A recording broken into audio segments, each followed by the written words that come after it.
When I saw one boy there, the most innocent of innocents.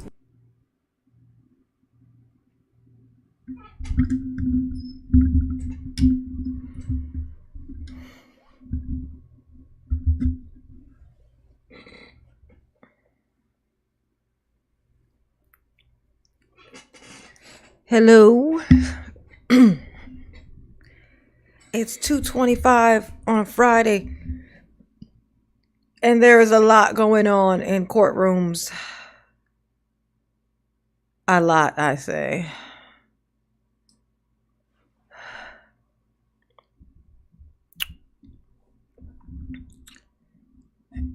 Let's see. Kelly Murphy, hey boo. Watching two trials right now, you guys. Ethan is about to get sentenced. You know, the school pew pew guy whose parents are also going down for that, which is just wonderful. Okay, and this right here is that trial. And this is what's happening right now is they're they're giving their statements and stuff before his sentencing. So just to give you an idea of what's happening here.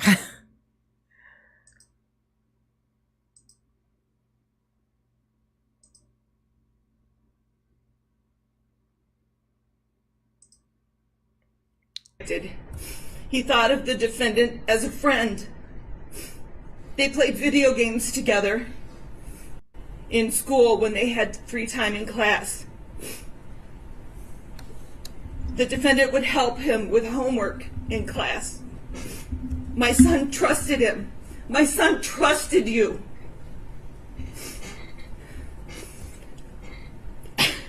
Now my son trusts no one. He keeps to a very small group of friends. He was not a fan of school before the shooting, and now every day is a struggle to get him to even show up. He hates being in that building. He dropped out of sports, moved to some online classes because he doesn't want to be on campus any longer than he needs to.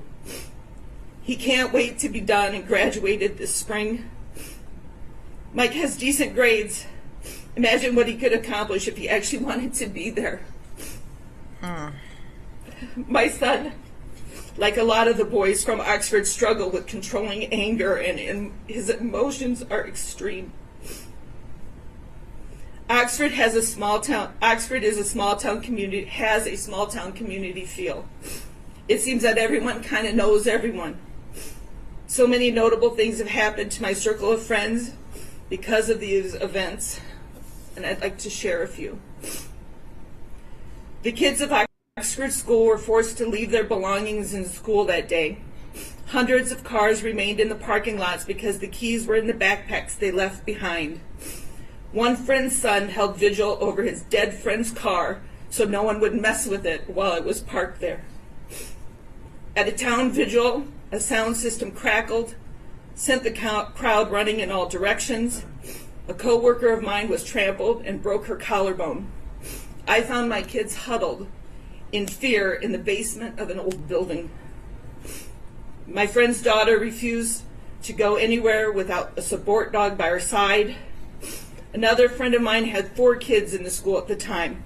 She described her home as a minefield because she never knew what kid would break down at any given moment.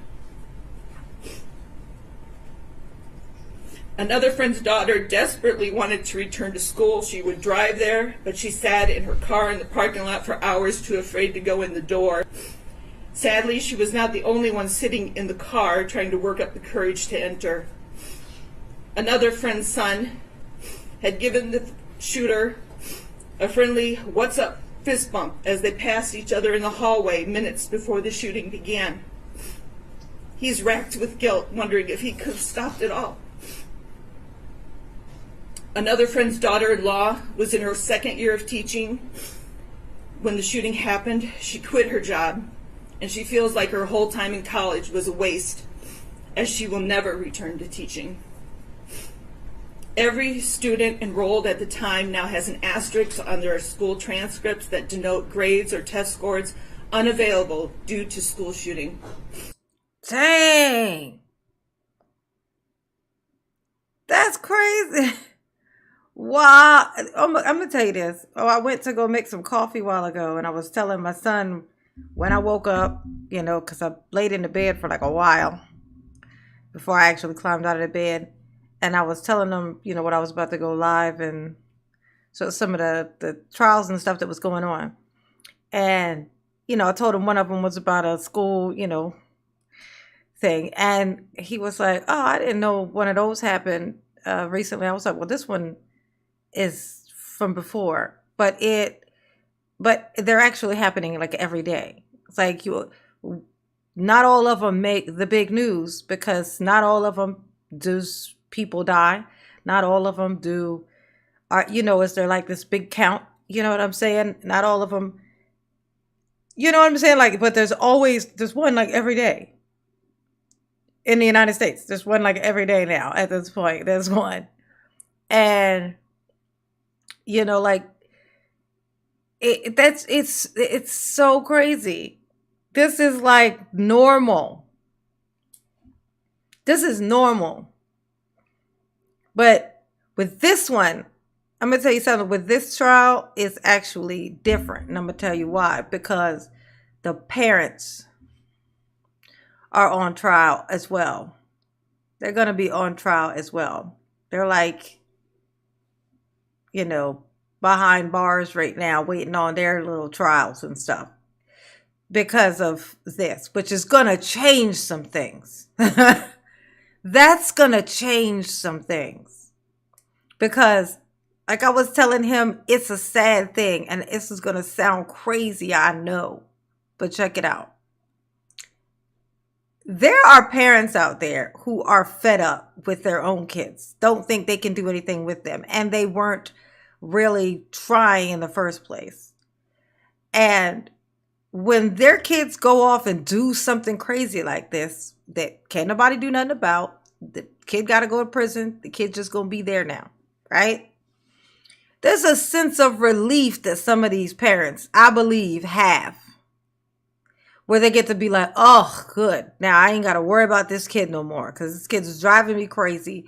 It was terrible. They might even been a little bit afraid of them themselves. But now that they know, they will know from that trial with the parents that that's their problem. Okay? They need to do something with that kid. Or their ass is going to be in jail too.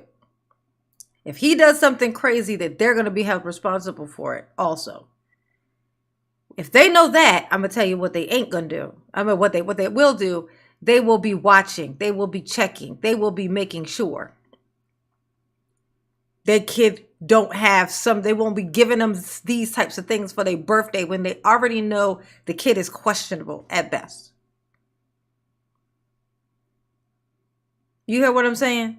This is what this is going to mean. So this is a big deal. This one is different, is what I'm saying. Okay. Anything is to occur, I would be able to protect those students rather than anyone else.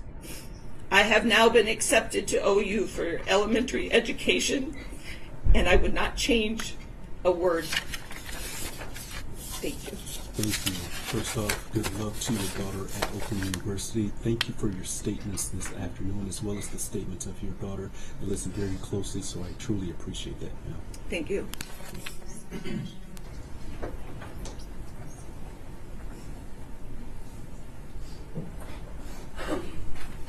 One moment. Yes.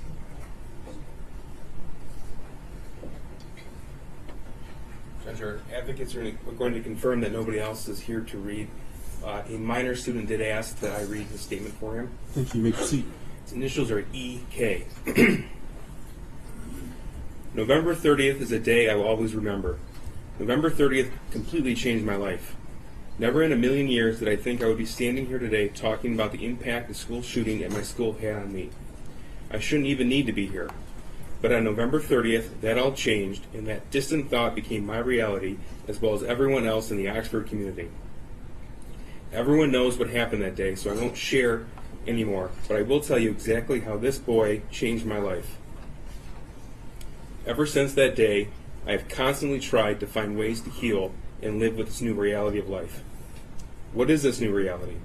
This new reality of life all stems back from the events that took place that day.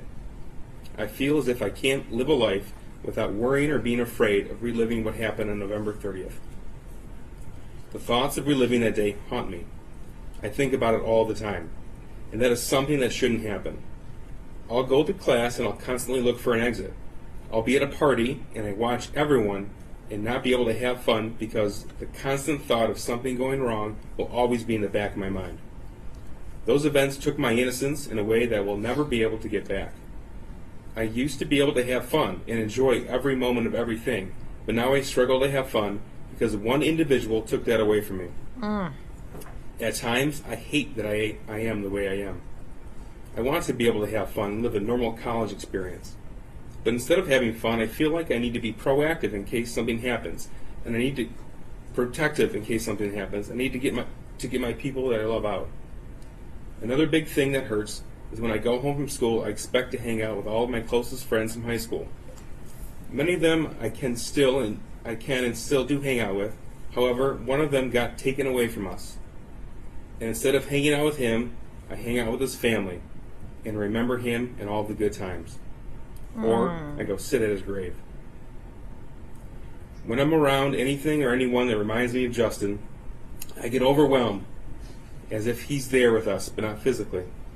Even though it feels good to know he's there, it's still the hardest part.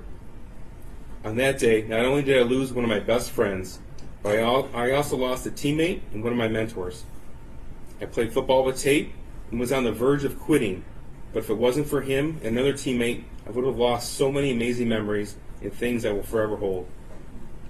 In the locker room, I see how Tate led everybody, and even throughout the school, I strive personally to lead like him. At the time, I was 18. An 18-year-old should never have to experience the events that my community and I experienced. Nobody should, ever.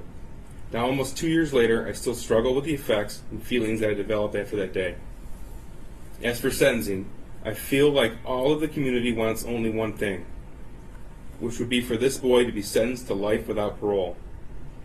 To end off my impact statement, I just want to say that this is very hard for me.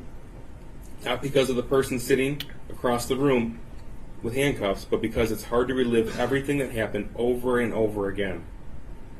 I also never wish this pain on anybody else, and I could never imagine how the families feel, and I think about them daily. I love everyone in the community and will never forget. Thank you, Judge. Thank you, Mr. Case.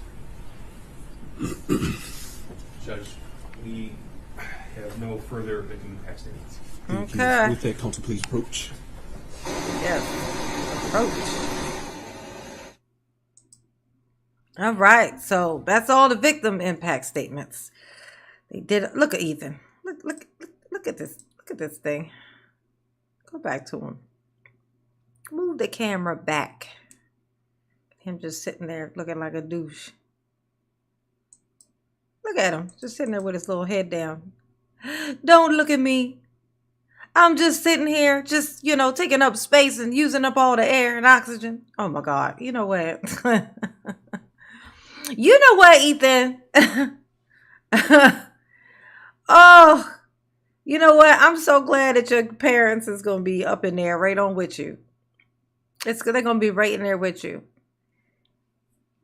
Oh, I hope that they really go for it, though. I hope they don't chicken out at the last minute with the parents. I hope that they actually go to, because if that's a perfect example of it. His parents are a perfect example of what I'm talking about. Okay. They're a perfect example. They would be a perfect beginning stone for that. Let's see what they're going to say. With that, we're going to take about a 10 to 15 minute break. Okay. To those in the gallery, please be seated until the defendant has left the courtroom. As I indicated, when we come back, I will hear from the people, I will hear from the defense. At that time, then the court will give its ruling. With that, deputies, you may take the defendant. Yeah, take him. Go on, take him away. Look at him. Go on, take him away. I tell you what he is doing in there. He's definitely eating. They feeding his horrible behind. They are, for sure. He's definitely eating food. I mean, there's signs of that. He was a small, scrawny little thing. And now look at him. Just full. Just full of gross things. Because I know they don't have delicious things in there. He's just full of all the gross things that they are. Ugh. The other court case that we are watching right now is, and they're on break right now too, is this, is the one with the road rage thing where the girl, I don't remember this, the girl who, like, this guy did like, it was like a hit and run like type thing, I guess. Like he hit a car a little bit or whatever, and then he left. He pulled off. So this car who has nothing to do with it, not the car that got hit, a car that has nothing to do with it, a girl, a Caucasian girl, a Caucasian, okay, girl, because she had a pea shooter, a pew pew, because she had one of those on her, she was feeling real big and bad. And so she follows this elderly ass man who just got into a fender bender and drove off, which getting his tag number would have been enough to suffice. She followed him down this road, down this highway, high speed chasing this man till they got to a stop where he had to stop, like at a red light or traffic or something, right? But where everybody had to stop. Gets out of her fucking car, goes over to his door, starts screaming at him through the window, and then pulls this freaking gun out and shoots him. This is the other trial that's happening right now. This one in the background you can see here. They're on pause right now too. But oh my gosh. Craziness, honey. The most craziness. But he was the prosecution was questioning this one girl. And I thought that it was, oh, they're back. Oh, goody. Okay.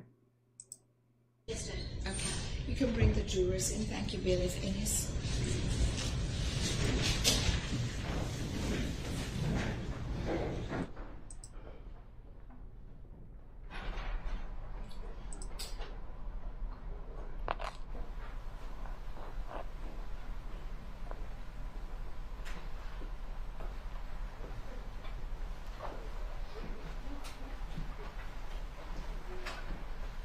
Hey, James, Hector, Laura, RB, Debbie Caruso, Jose Garcia, Amanda Page, Brian Outen. What's up, baby? Gerda,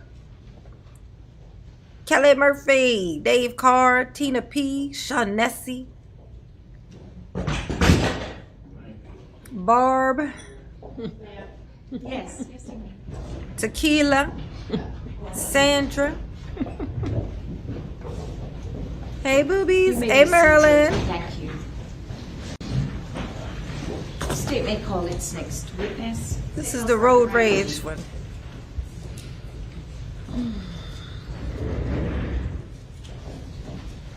This is the road rage trial with the woman who chased the old elderly dude down the road and then shot him after he hit somebody fender bender and then drove off. When all she had to do was get his tag number. And now here she is. If you would, please introduce yourself to the jury. I'm Sergeant Ryan Ritchie of the Clayton County Police Department. And how Hey, long have you been Jules. with the Clayton County Police Department? 10 years now. And is that the length of time that you have been in law enforcement? Yes, ma'am. And are you a post-certified law enforcement officer? I am. What is your job description now at the Clayton County Police Department? Now I'm a supervisor on Uniform Patrol Division. Hey, Jim. And what was your job description back on May the 7th of 2019? I was a road officer in the Uniform Patrol Division. And does that mean basically you're wearing a uniform similar to the one that you're wearing today? Yes, ma'am. Drive a Bruce marked Weeks? patrol vehicle? Yes. And does that generally entail You hit the like responding to button. various calls of various natures? Yes. And did you work very late last night? Yes, I did. Okay. On May the 7th of 2019, around 6:15 p.m., were you working a traffic situation in and around the intersection of Forest Parkway and Interstate 285? Yes, I was. Describe what the situation is and what y'all were doing to begin with. I'm not sure what the incident was on the interstate, but we had to block that ramp getting onto 285 East so that no cars could go down there and get traffic even more backed up than it already was. And so what did that mean that you were doing in that area? We just were parked stationary with our lights on, making sure people didn't turn down that entrance ramp to the interstate. And when you say we, who else was there? That was myself and Sergeant Marion. Were y'all in one patrol vehicle or two? He was 62 years old. Somebody asked how old the man was. Susanna, he was 62. Did something happen that drew your attention to another area on near Riverdale Road and Forest Parkway? Yes, I was flagged down by a citizen that informed me there had been a vehicle accident and someone had been shot. And what did you do in response? Spun around, informed the sergeant, and drove down to that incident location. And what was that incident location? That was Riverdale Road and Forest Parkway in the far right northbound lane. And is the area that you went to where you observed what appeared to be a traffic situation, is that location, that specific location in Clayton County? Yes, it is. When you first arrived, kind of describe what you initially see. There's a large crowd of people, obviously the two vehicles that appeared to have collided, and there were other vehicles pulled over to the side to Yeah, this is assist in Atlanta. the situation, and multiple witnesses pointing to a red pickup truck saying that the man inside had been shot. Did you do anything to see if you could determine who had fired a shot? Yes, I asked who shot him, and that's when Miss Payne stated I did, and handed me her firearm, her license, and her Georgia concealed carry permit. And you indicated Miss Payne, is that person? Ooh, she thought she had all things covered, didn't she? She was like, here's my ID, here's my pass to kill everybody, and here A green top with some texturing on the sleeves. Look at The her. record reflect that the officer has identified the defendant. Yeah. And during the course of this encounter, you indicated that the defendant handed you IDs and things along those lines. Did they identify the defendant as Hannah Payne? Yes.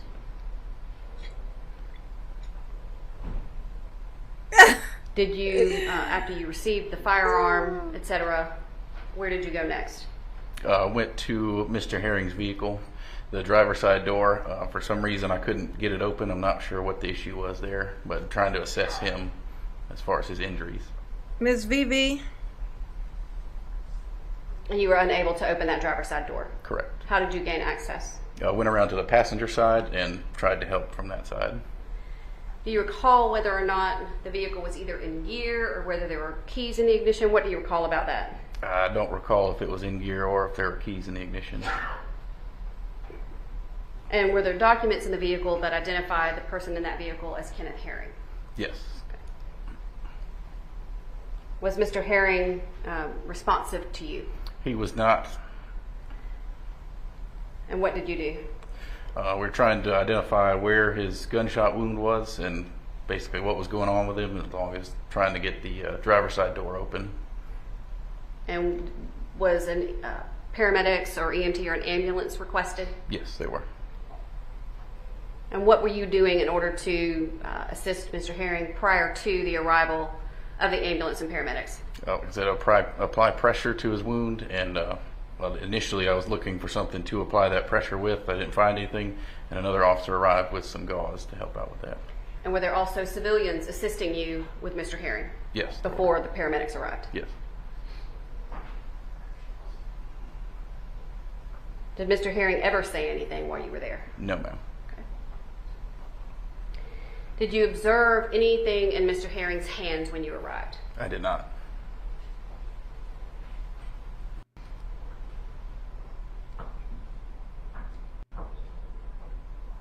The firearm that was handed to you by the defendant, did you keep that firearm and place it into evidence? Yes, I did. Prior to doing so, did you do what's called clear the gun? I did. Tell us what that means. It means when you eject the magazine and then rack the slide to eject the round that's in the chamber. And why do you do that? To make sure the gun is completely unloaded and safe. And did you make any observations when you attempted to clear the handgun in this particular case? I did when I ejected the round that was in there, which would have been a live round. If the gun cycled properly, it was a spent shell casing inside the chamber. And what, based on your training or knowledge of weapons, what does that mean if the shell casing remains in the chamber? That just means the slide didn't make it back far enough to eject that shell casing out. Me no Were you familiar understanding with, this. As this investigation is ongoing, the defendant, Hannah Payne, being detained on that scene? Yes. Oh, man. Did you also have the vehicles impounded so that they could be searched? Yes, ma'am. She hit the like button for mama. And you indicated there were several people standing around. Were there any people that were standing around that indicated they had seen what occurred? Yes, there were. Did you hand out pieces of paper or forms for them to write statements on? Yes, we did. Did you also take photographs of the general, or have photographs taken of the general area, the scene, and both vehicles? Yes, ma'am. The county photographer did. Okay. I would have shown these to counsel on a break, but I'm going to approach with states 7 through 14. Yes, you may. You would look through states exhibits 7 through 14, tell me if they fairly and accurately depict what you observed on May the 7th of 2019.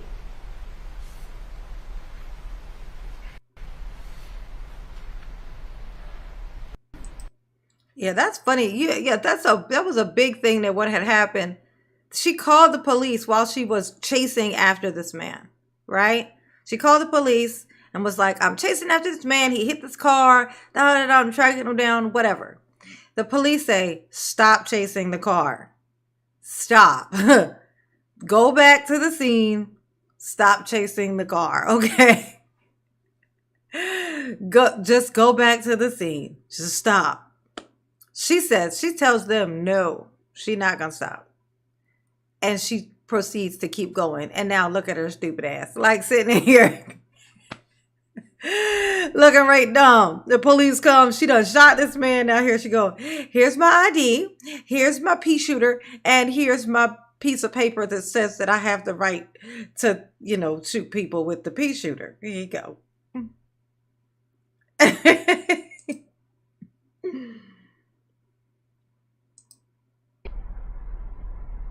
Ooh, photos. States exhibit number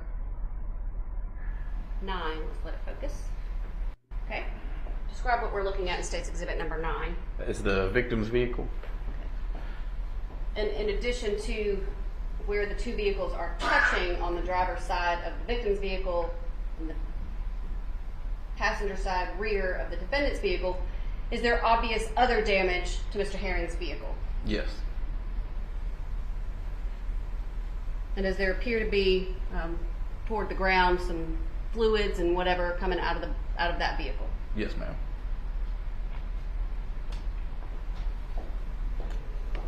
And can you say if some of these photographs or most of these photographs were taken after a lot of the witnesses and the traffic had kind of... It's always the apple face ones. Look how round her face is. This is an indication. The apple face ones is so weird. I don't know what is going on. The area. That's correct. Look at this. No chin. And states So exhibit brave, number 10. but Can no you just kind chin. of describe what we're looking at in states exhibit number 10. This is through the driver's side window of the victim's vehicle after he had been transported out by EMS. And to your knowledge, was that window down when you arrived? It was. And you can see some gloves and kind of some evidence of the medical intervention. Yes. Is that correct? Did you also see inside the vehicle what appeared to be some sort of work ID that Mr. Herring had been wearing when he was shot? Yes, ma'am.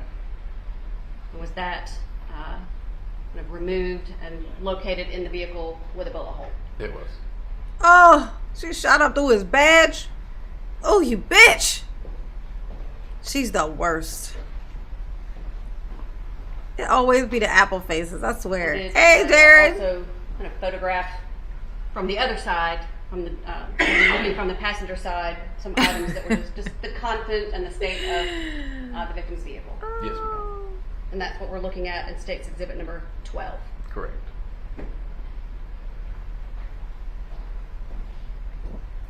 And this one might be the repeat, but did you also kind of photograph the center console and just the entire front passenger compartment? We got a couple dollars in I'm a there. county photographer. Was it photographed? I guess that's the better way to say it. Okay. Some dollars. Did you also observe basically what the back of Mr. Herring's vehicle looked like on the scene? Yes, ma'am. So we see, for the record, a laundry basket, what appears to be a trash bag, and some other items. Is that correct? Yes. And that's basically how his vehicle looked when you arrived The like to button that for access mama. location in Forest Parkway. Yes, it was. In Clayton County, let me say that.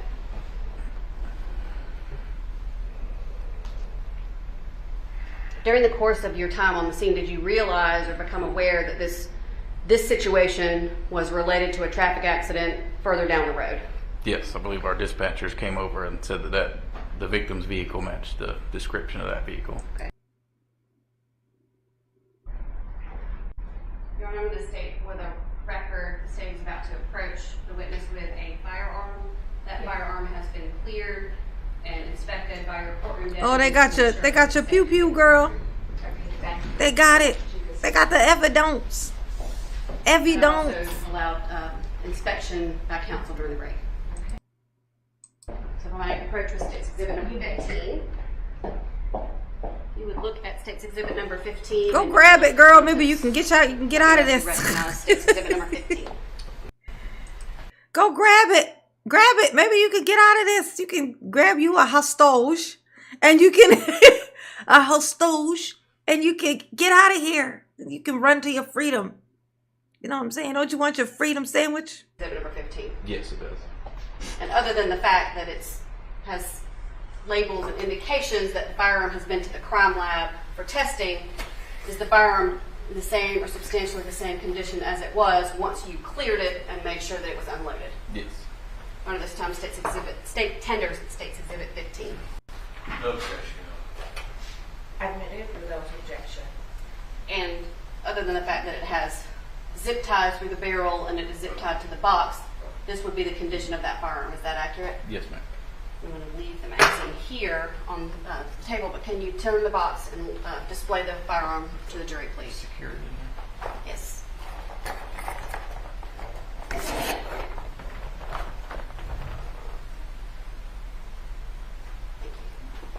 Can you tell us the make and model of this firearm? It's a Springfield XD9, And what is the caliber? 9mm.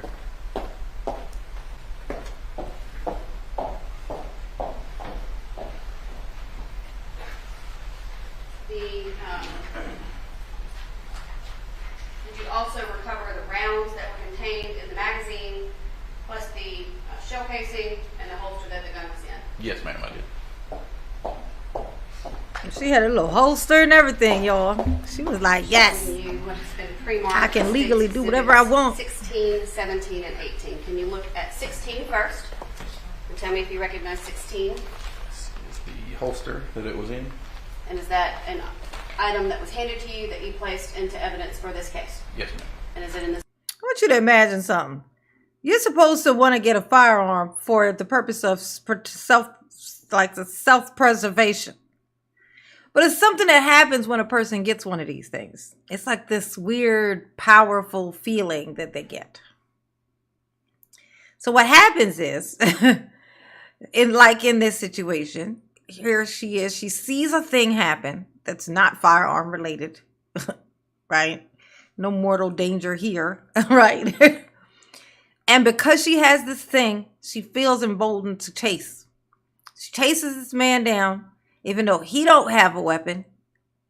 She just shoots him, and while he's still in his car, and felt so okay about it that when the police come, she just hands him her ID, the pea shooter, and then her ID thingy that she has that says that it's okay for her to have this weapon. And she thought that was all going to be enough to make this all, hey, this is just, it's just a regular Tuesday, But such a closer look at it. I'm not speeding it. Okay, Won't have okay. the protection, but I have it. You can. I'll give you a rundown, Cher. Okay. So in 2019, there was a car accident, right? This girl who's on trial, she witnessed it or whatever. The truck, it was a pickup truck, ran into these people. I ran into this car and then took off. Ooh, we got to switch back. Yeah. We're required to keep guns and ammo. Yeah, they switched back. I got to switch back. Okay. So they're back in court. So we got to do this one. Hold on.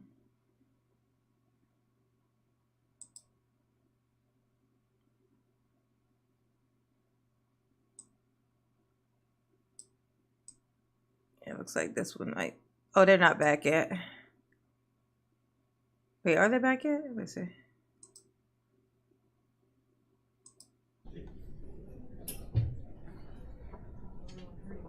What's the blue wire though?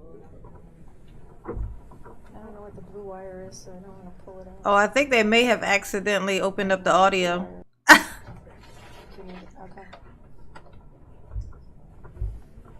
I think they accidentally opened up the audio. They're trying to fix their stuff. Is that good?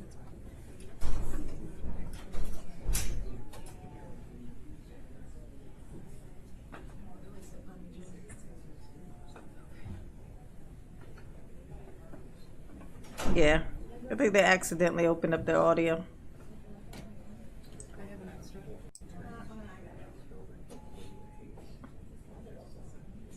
Okay, never mind. They accidentally turned their audio back on while they're fixing their stuff. So she decides to chase the car down. Okay, the car took off, so she chased it down. State's exhibit number 19. She chased the car down, and then when the car got stuck in like traffic or whatever, she gets out of her car, walks up to it, is yelling at this 63-year-old man who's driving the truck, and ends up shooting him. But on the way, while she's driving, chasing him, she calls the police, tells them, I'm chasing this guy. He just hit this car, and I'm chasing him down the highway, da da da da. And then the police tell her, the operator tells her not to chase the car, to turn around, stop chasing the car. And she says, no, I'm going to get him, da da da da da. And proceeds to do all of that. And now here she is with her apple face sitting in court looking crazy. That's the rundown, Cher. That's the rundown. It's all happened in 2019.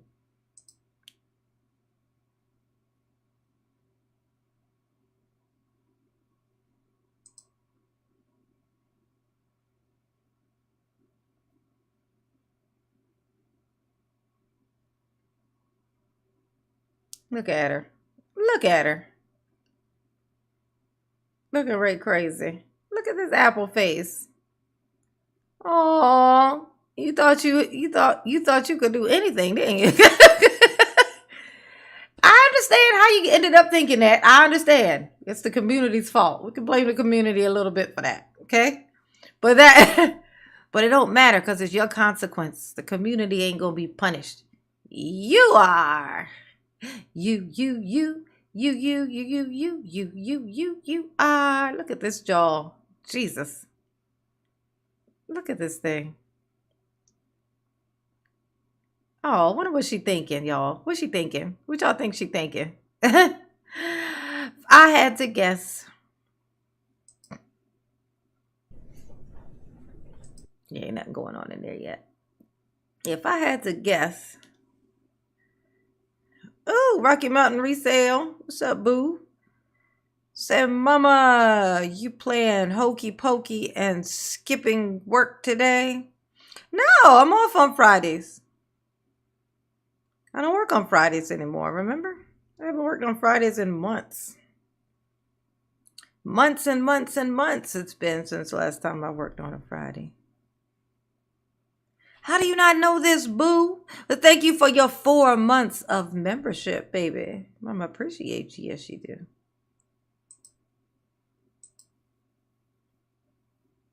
I guess they're talking up there. Yes, honey. Mama's just off. Y'all hit the like button for Mama, please. These people is crazy, honey. They just be out here just wreaking havoc everywhere. Look at this. Just imagine her just riding down the highway chasing this man. Feeling real brave. I'm gonna do this thing. I'm gonna solve this crime. I'm gonna be a hero. I'm gonna brag to my family when I get home about how I did this thing. Look, where my lips at? I ain't got nothing. I got a whole lot of round face and I keep moving my eyes from side to side, but you know. Oh, so many reasons to be mad. I have so many reasons to be mad. Ooh, Jack, thank you for 6 months of membership, baby pie. Thank you, honey pot. Mama appreciate you. Yes, she do. Yes, she do, for sure.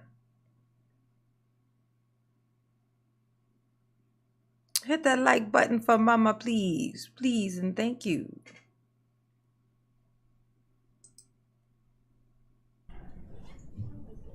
The state was tender, state exhibit number 19, from the beginning for minute 13, second, 13:15. There we go.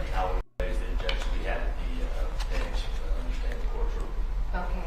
Yeah. So the record will reflect that it will stop at 13:50. Yes, and it's submitted.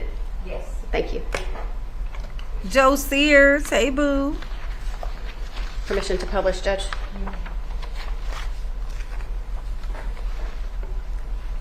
I'm not finished. I'm just going to sit while it's playing. Okay. Say only speak for 15 minutes.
Sir, answer your phone. What are you doing?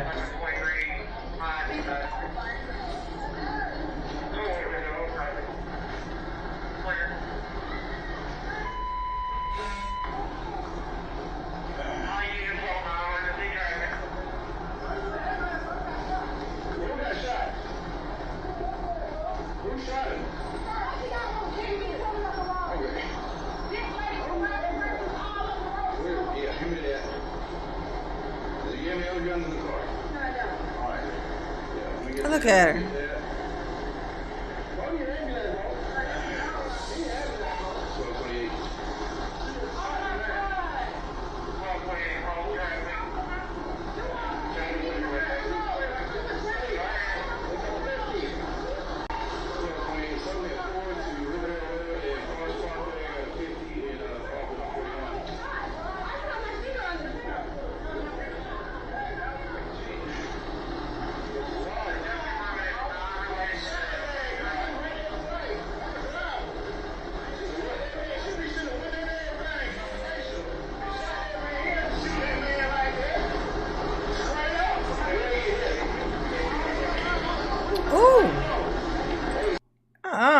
Hey, I don't want to show that. YouTube is finicky, honey. YouTube is finicky. I don't want them to show nothing weird.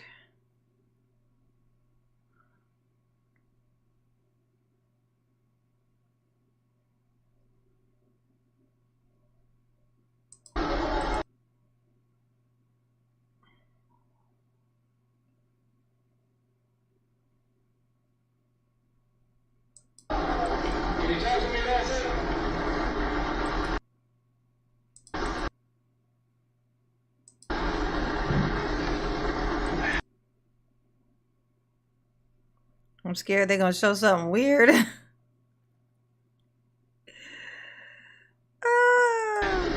Oh, his door, his car door on his driver's side door won't open.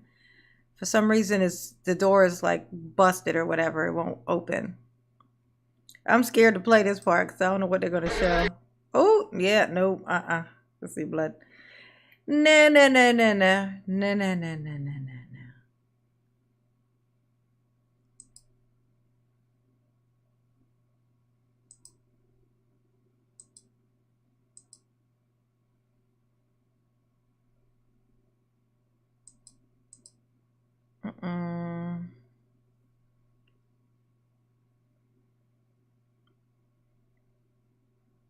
I can't believe they're showing this on they're allowing them to show this on the little screen thing in the court.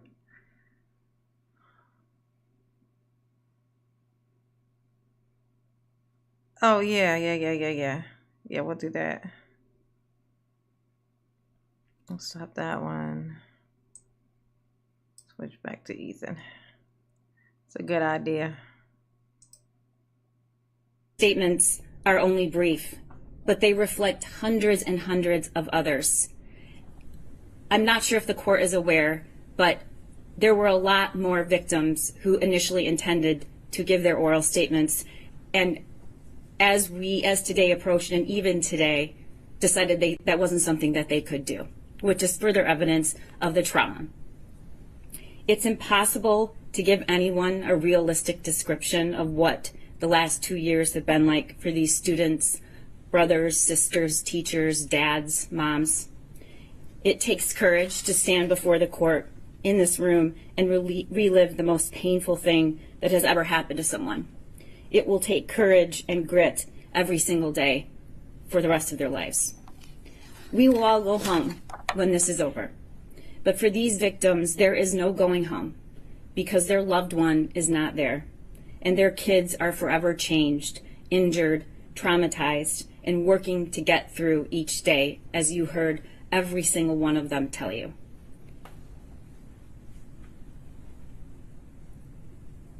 There were common themes from these students. They don't trust anyone anymore. They don't trust any place anymore. They don't think they're safe. Some can't sleep. Some have to sleep in their parents' room. There's a deep, deep loss of safety, loss of loved ones. But most importantly, what I heard was they lost themselves. And they're working very hard to find who they were, with the acknowledgement that they will never be the same. And these are people who don't have a scratch on them from that day. Unfortunately, the data and the research support what you heard today. Escaping without a physical harm, we know, for hundreds and thousands of children and educators who survive these tragedies carried out, leave scars for years to come. And the research is abundant that there is long-term detrimental impact of such childhood trauma on a person's mental and physical health and their ability to function.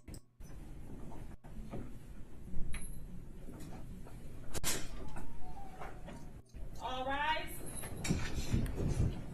This is Ethan Crumbley sentencing trial. Thank you. You may be seated.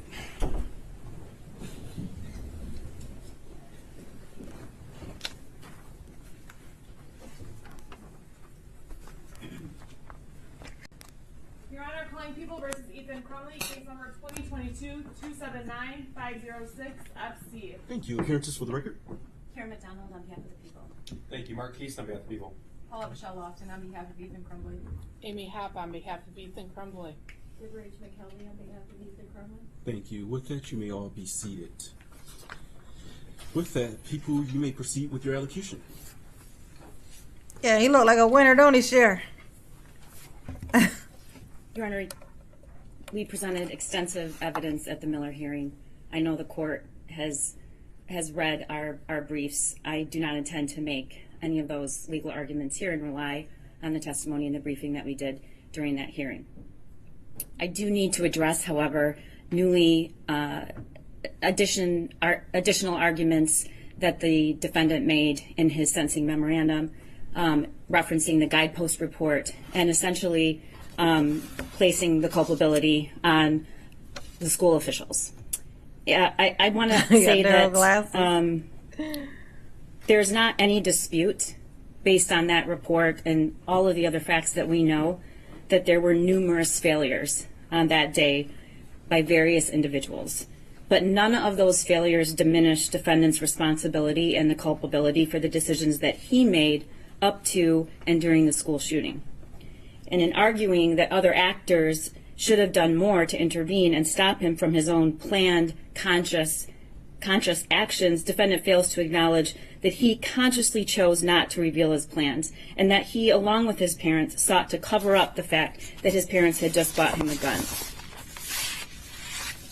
And finally, all of those were decisions, there were numerous decision points where he had an opportunity to choose another path, had an opportunity to say, I want help, I'm planning on shooting the school up in that office. Despite the failures that occurred that day, I do not believe Dubs.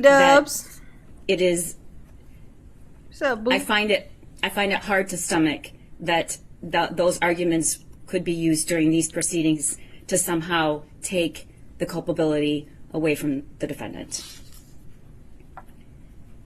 The court heard from some of the victims during the Miller hearing. However, as the defense argued and objected numerous times, it was not a victim impact statement. That hearing was indeed not about victims, not about hearing from victims. It was about the defendant and his actions. Your Honor, today was about victims. Today we learned their names, their faces, and we heard their voices. It's been 2 years. 2 years. The statements made here today are just a small portion of the victims, and their statements are only brief, but they reflect hundreds and hundreds of others. I'm not sure if the court is aware, but there were a lot more victims who initially intended to give their oral statements, and as today approached, and even today, decided that wasn't something that they could do, which is further evidence of the trauma. It's impossible to give anyone a realistic description of what the last 2 years have been like for these students, brothers, sisters, teachers, dads, moms. It takes courage to stand. He does look like his name, B-Dubs. He definitely looks like an Ethan Crumbley. Before the court in this room and relive the most painful thing that has ever happened to someone. Mm-hmm. It will take courage and grit every single day for the rest of their lives. We will all go home when this is over. But for these victims, there is no going home because their loved one is not there. And their kids are forever changed, injured, traumatized, and working to get through each day, as you heard every single one of them tell you.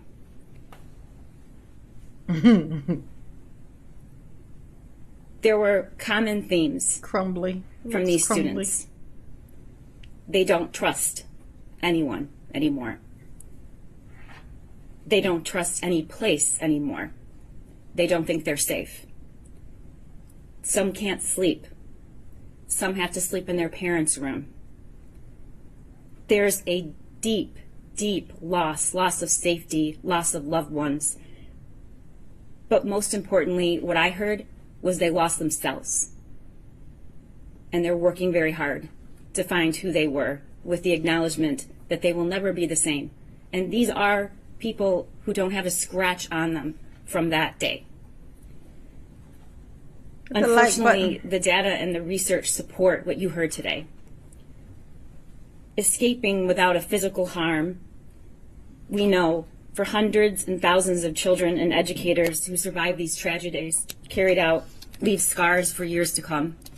And the research is abundant that there is long-term detrimental impact of such childhood trauma on a person's mental and physical health and their ability to function throughout the rest of their life. The terrorism conviction and charge gives these students and parents a voice, and I thank you for hearing it. We also heard from the parents and family members who had their loved ones murdered that day, and we also heard from students and a teacher who were physically injured that day. And they were brave, and they told you a lot. But here's what they didn't tell you. Steve St. Juliana did not tell you about getting a call from me on December 1st, telling him about the charges that were being issued for the murder of his daughter when he was still trying to process that she was gone. Rob Baldwin, Madison's father, did not come here to tell you that he also got that same call and told myself and Mark that he had just been picking out a casket for his daughter, and that no matter what he cared about most and hoped most was that Madison was not in fear when she was killed. Craig Schilling did not tell you that when we first met with him, he sat in silence and could barely utter 10 words, and this was weeks after the shooting.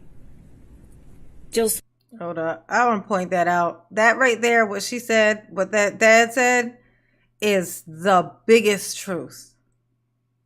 That is the biggest truth that there is with this. I'm going to tell you the scariest fear for an authentic parent is for your children to be in fear. Like if your child passes, if your child goes missing, the idea of you not knowing where they are, if they're terrified where they are, it ends up sounding better for them to find you. You start hoping for them to find their body. The reason why, the idea of them being somewhere terrified, and you can do nothing, and you know who they hope comes to save them. You. If they're crying in a corner somewhere, guess who they're hoping? Hope against hope thinks that this person is just going to magically somehow unexplainably show up and save them. You. And you can't. You can do nothing. You have no idea where they are. So just wanting them to just not be terrified. That shit is so fucking real. That shit is so real. I was just saying. Suave, Justin's mother, did not tell you what it felt like to just a few months ago, hey, Big Mitch, be given the sweatshirt Justin was wearing that day, and being grateful she had it, even if it had his blood still on it. Molly Darnell did not say that when we first met her, she said how hard it was to even come to our office because it was on the same grounds as the jail where the shooter was. Buck and Sherry Muir didn't tell you what it's like to finally hear during the Miller hearing what their son's last few minutes in this world were like when they heard Christy Gibson Marshall say she stayed with him, she talked to him, she told him he was loved. Nicole, Madison's mother, did not tell you that over a year ago, she had the courage to come into our office and watch the video of Madison's last moments, though most of her support system told her not to. She did not say that watching her dear Madison crouch down against the wall with her hands over her head in terror as the shooter walked to her and shot her at close range, that it was like losing Madison all over again. Or when she asked to see the footage of just before the shooting 3 times and asked us to stop the image, holding her hands up to the screen trying to memorize the way Madison's ponytail looked and the clothes she was wearing that day. Keegan did not share that the first time we met him was 2 years ago at his home. He was a foot shorter and at least 20 pounds less. He was wearing a hoodie and he wouldn't make eye contact. He seemed to be visibly shrinking from what had happened in that bathroom. In the 2 years that we have known him, he didn't stay in that same place. In fact, he refused to shrink. He grew, and he is stronger, which is remarkable given what we have asked of him, particularly in his testimony in the Miller hearing. We have been poring over these images and pictures and evidence for 2 years. We have watched and listened and provided support and communication the best we could to hundreds of these victims. The sheer force of the destruction, violence, trauma, and murder that the shooter caused that day did not stop at the doorway of Oxford High School. As you heard from so many students and parents, it was carried through the doors and out into the community. To every person who witnessed it, got a text from their child, tried to assist or help. It went into their bedrooms and their homes, and it will be carried with them for the rest of their lives. The shock waves that we have had a front row seat to these past 2 years as prosecutors and victim advocates, it is indescribable. Indescribable. They've endured the hearings, the media reports, the delays, the appeals, more threats. They've been told that they weren't entitled to information about how this could happen at their school. They've watched us all diligently and thoroughly protect the due process rights of this shooter, which is critical, but also seemed unfair to them. They have had to take a back seat while lawyers, judges, school board members, commentators, and experts discuss what happened there as if they can somehow understand. We cannot understand. We do not understand. But we can give them the grace and dignity they deserve by listening today. And I thank the court for allowing that. And though I acknowledge, Your Honor, the great weight of the burden upon this court today, I urge you to also give them the justice they deserve. I ask that you sentence the defendant to life without parole. Thank you. Thank you. Defense? Yes, Your Honor. We'll start with the legal guardian ad litem, Ms. McKelvey. Thank you. Ms. McKelvey? Good afternoon, Your Honor. Good afternoon. Your Honor, approximately 2 years ago, I was appointed as Ethan's lawyer guardian ad litem because of the situation with his interesting. parents. I have been in a unique situation in the sense that I have gotten to know him as an individual from that day forward. Unfortunately, everyone, or almost everyone here, only knows him from the incident backwards. And we've heard some, he's a monster, he's trash. Mm-hmm. Sound about right. I have to tell you that he is a life. He is a human being. He is a person. And as an appointed attorney for the last 33 years, one of the things that I've learned through that practice is no matter what a defendant has done, they are a human being. They deserve respect. They deserve representation. But I don't lose track of the fact that they are a human being. And he is one.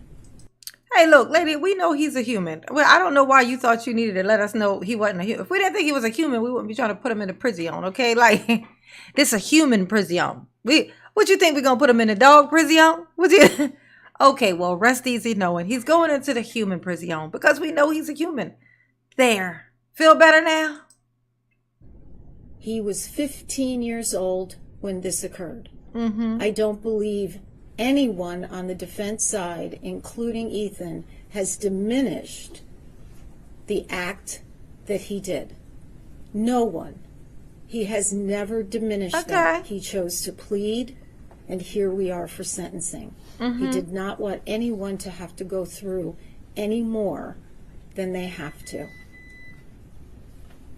But he is not the same person that he was then. I have discovered that he is a bright young man. He is an artist. He is an historian.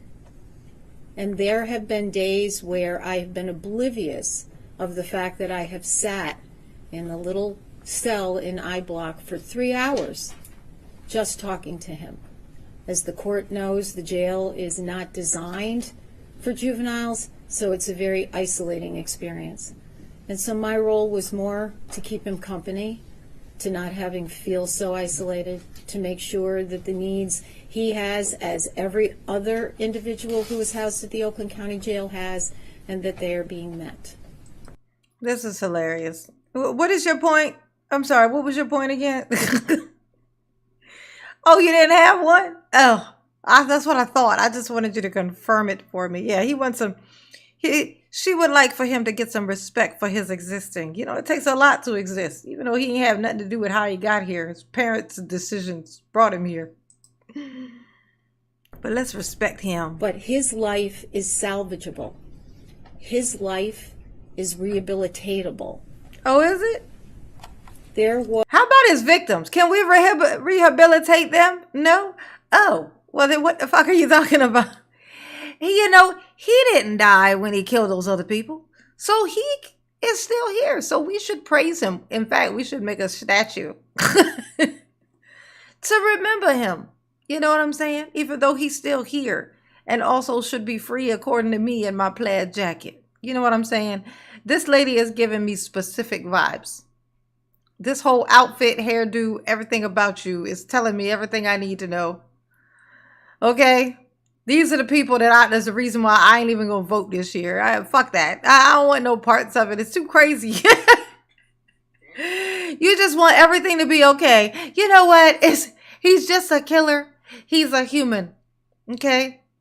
You know, it's not right to talk bad about him. He is a human. You are anti-human, right? Are we anti-human because we don't like Ethan? Is that what it is? You know what? I just can't. I can't with you. It's going to be hard for me to take you seriously. Okay? You got a lot going on here. Between these earrings, this necklace, that hairdo, and that jacket, I just don't know what to do with you. Was a book that I know was referenced during these proceedings, and I believe in the parents' proceeding as well. And it is written by Gillian Peterson and James Densley, both PhDs. And the book, the title is The. You know what? This is when you interrupt her and say, you know what? Okay, we're gonna let him go, but he gotta stay at your house, and we'll see how fast you change your fucking mind. That's what we're gonna see. Let's see how you sleep at night knowing there's an Ethan in the next room. Okay. Violence Project. And there was an interesting few sentences in there that struck me when I read it. They equated someone in crisis like a balloon full to bursting. Okay. When a balloon is inflated and stress or tension is applied, stretching the body over the air, the bigger the balloon gets, the more likely it is to pop. Okay. A fully inflated balloon becomes so fragile that it must be handled carefully or it will break. Okay. Prosecutor McDonald. Well, mortgages and rent cost too much right now for everybody to be holding the hand of a fucking Ethan. Okay, people have other things to do. Okay, they have other things to do. No, this is landing how it's gonna land. Him and his parents all go to jail. Period. What is there even to talk about? Why is she even saying these things? Like, his parents are about to go to jail too. For not doing their job, for not doing their part, for not taking that little weasel out of school that day. His mother came to the school the same fucking day because they found a bullet on this dude. She did not bother to tell them that she bought him a fucking gun for his birthday that just passed. She didn't bother to tell him that. She just left him there at the school. And what did he do before the end of the fucking day? Shoot that thing up. And now here this woman is with her earrings, necklace, haircut, and jacket in here telling us how we need to see him as a person. Okay, fine. I'll see him as a person under the prison. Great. I don't see what your point is. I mean, no understanding. Okay. Donald said there was a lot of failures here. It doesn't diminish what he did.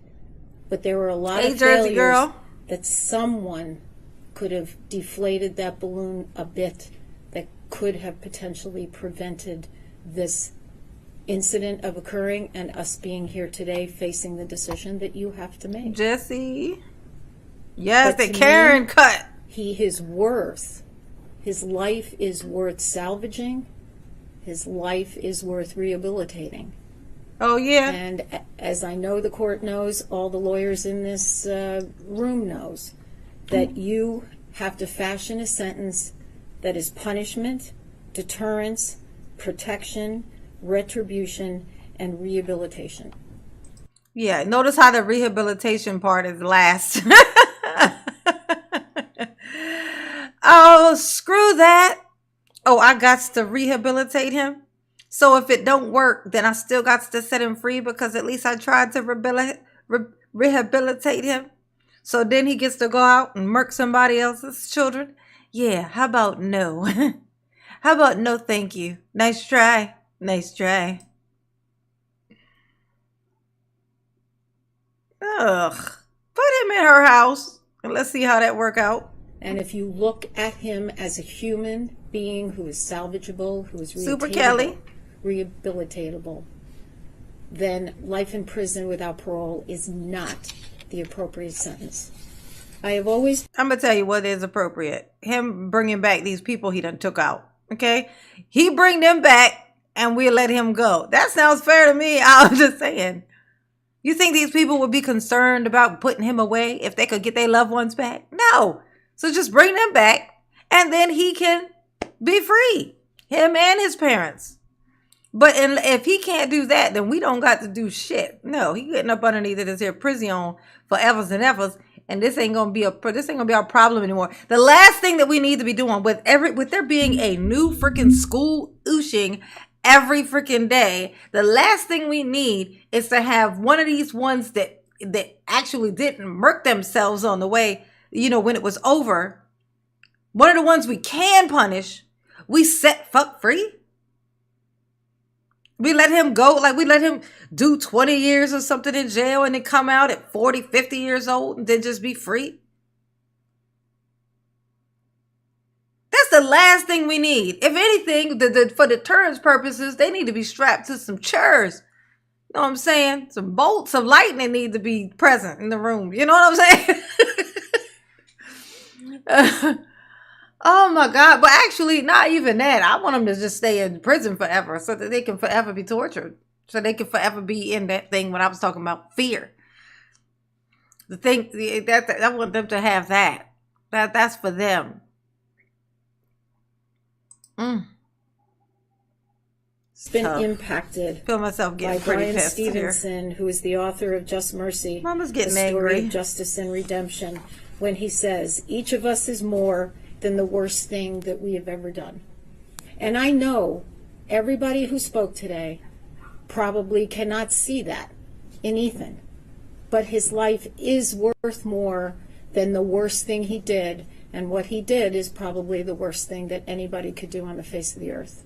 Well, we're assuming this is the worst thing he's ever done, but in all honesty, this is just what he got caught for, so we don't know what he's done before. There could be missing people in the town that have been buried in the woods, and Ethan done it for all we know. Like, we don't know this. We don't know. What we do know is that he had his hands on a firearm.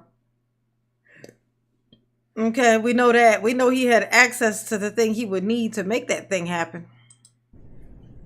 But I care about him. Oh, do you? His team cares about him. Oh, his team cares. And his life is worth. Okay. Not life in prison without parole, but is worth a term of years. And I ask you to sentence him to a term of years. Thank you. Okay. You know what?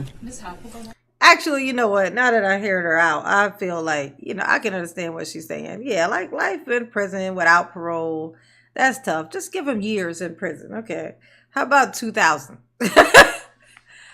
2,000 years with the possibility of parole after 1750. Right? After 1,750 years, he will be eligible for parole. So there's hope.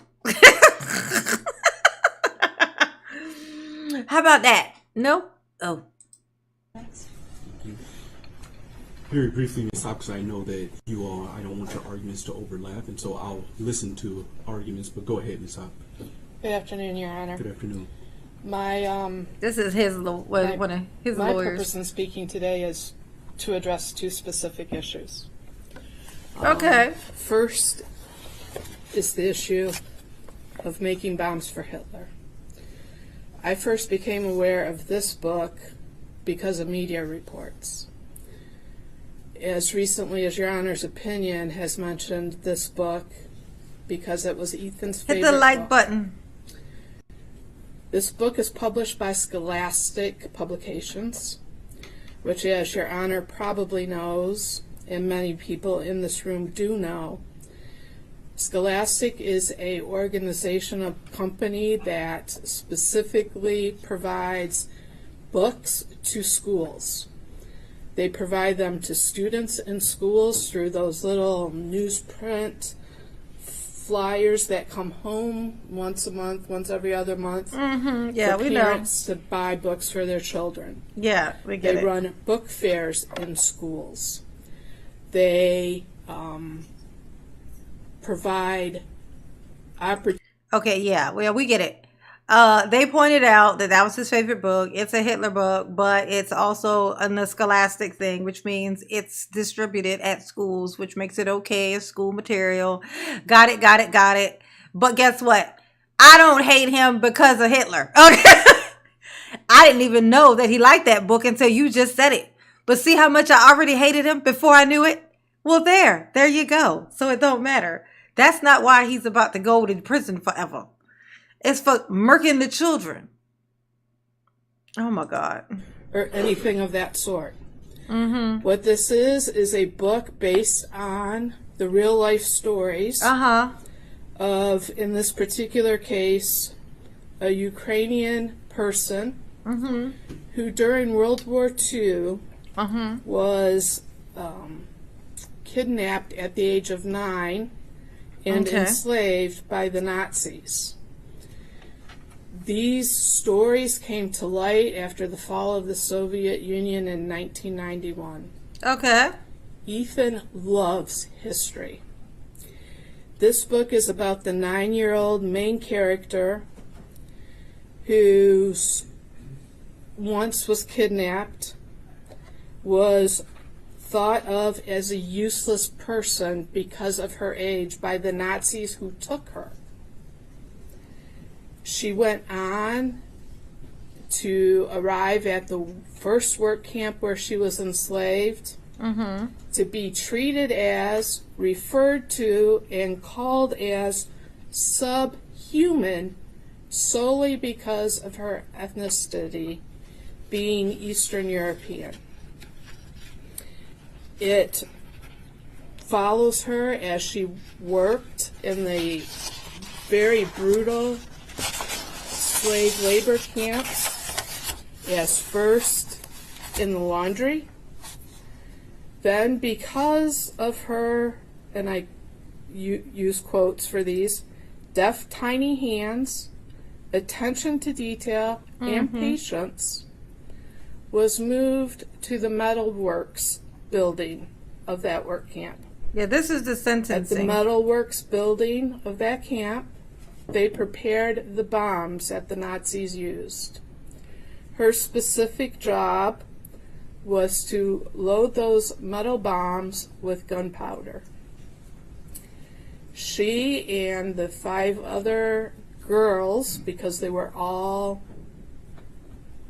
maybe 15, 13, 11, 9 years old, came up with the idea of replacing the gunpowder with the dirt around their work facility in order to purposely sabotage the bombs of the Nazis, because they were anti-Nazis. Yeah. They were hoping for the day when the Allies would free them, not only from... Yeah, he pled guilty. He pled guilty, and this is the sentencing hearing. So this is them pre-sentencing, their little pre-sentencing speeches or whatever. And like sentencing recommendation like stuff. That's what these two are doing right now. Yeah. And this is his attorney saying her little part. Mm-hmm. Yeah, you may be mixing up this one and the one that one guy with the weird hair. They always have such weird hair. Yeah, no, this is a different one. This is the one where his parents are also about to be tried for this. They're going to hold the parents responsible as well. That's which one this is. This is Ethan.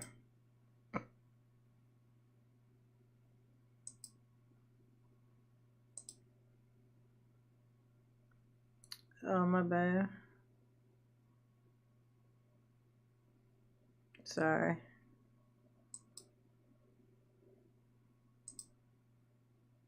This is all brought down to a number which tells them what risk Ethan or any other defendant in the prison system has of reoffending, low, medium, or high. And that's part of the basis of the parole board's decision from the Miller hearing. But I do want to talk about our prison system very briefly. Okay, tell us about the prison system. The goal of our prison system is punishment and rehabilitation. And we know that because there are cells with doors that lock, but there are also programs. There are education opportunities, employment skills programs, job training programs, counseling programs, and even programs geared toward re-entry into society. Hit the like button for Mama, please. There is a parole system, which Dr. Romanowski talked about, and I want to fill in a couple of blanks there. Yes, look at this hairline of this guy right here. Look at this. Count Dracula much? Uh-oh. Daryl, I found Dracula. He gonna come and save you. We're gonna lock him up in your prison. Y'all gonna be cellmates. He gonna bite you, and you gonna make it your whole 1,000 years. Look, oh my God, what in the world? This thing is coming down to meet his brows. It's like, hey, how you doing? Hello. Ooh, twins. What is going on with this man's widow Pete? That is dangerous, honey.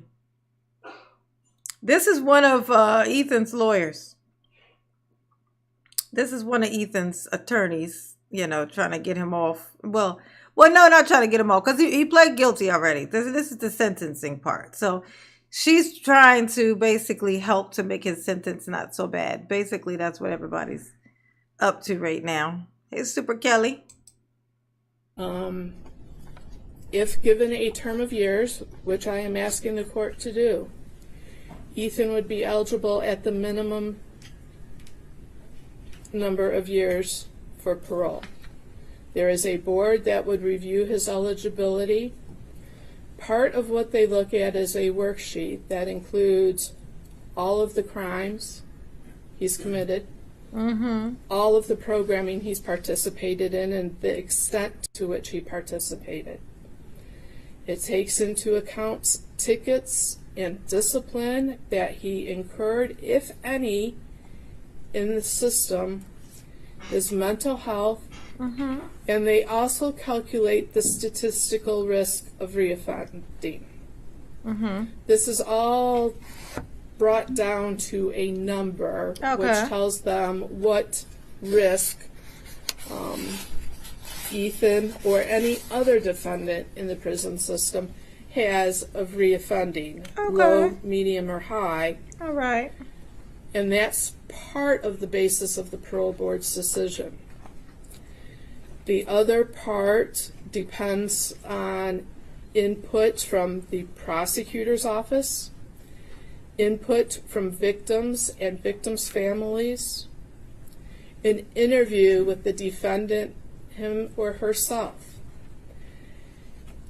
The decisions of the parole board at one time used to be appealable. If parole is denied, the inmate can no longer appeal that decision. If parole is granted, however, the prosecutor's office has the opportunity to appeal that decision. The parole board is a specific group of individuals with expertise in parole. If a defendant or if Ethan has not been rehabilitated, parole is denied. And as Dr. Romanowski testified, in a situation such as Ethan's, it would be denied for probably a period of 5 years. There could be a situation where, depending on Ethan's participation, that he may be eligible for parole within the lower numbers if he were given a term of years. It could also be a situation where, depending on the parole board, he would not until he hit the maximum period sentence under a term of years. Considering the period that is currently under law, 60 years, plus the 2 years he would have to do as a felon using a firearm in the commission of the felony, he could be in prison for 62 years under the term of years Your Honor has as an opportunity or an option to impose today. That would put him at around age 77. So even a term of years is a very lengthy sentence and may likely be a life sentence. Oh my gosh. Hey lady, could you, you should have been Daryl's attorney. He would have liked you. You know why? Because you talk slow as balls. She talks so slow and it feels intentional. It feels like it's on purpose. It don't feel like that's just how she talk. It feels like she's doing this just to be, just on purpose. Like it feels intentional, is what I say. Oh my gosh. You know what? I'm about to fast forward. But what it does do. Okay, yeah, is what it give Ethan the opportunity to demonstrate to everyone. Okay. What it do? That he can be rehabilitated. That he is redeemable. Okay. And that he can make amends and contribute addressing his issues. That's not to say he doesn't have a ways to go, because he does. Okay, yeah. But that's to say he's demonstrated. Oh my God! That you know what? I'm trying to fast forward through this heifer, but it's just taking forever. Himself for the better, and for those reasons, I ask Your Honor to consider. Yeah, wrap it up. A term of years, as opposed to life without parole. Okay, here we go. Ms. Hoffman. Sheesh. Please Your Honor, nothing that I discuss is meant to be an attempt to take away from the pain and loss that we just heard about. Okay. The pain is palpable, is real, and I don't mean to invalidate that with my comments. But as Ethan's defense attorney, my job is to tell this court what I know about Ethan. Oh my God, these are the funniest looking people I've ever seen. What is going on with this lady's face? This is a lot, y'all.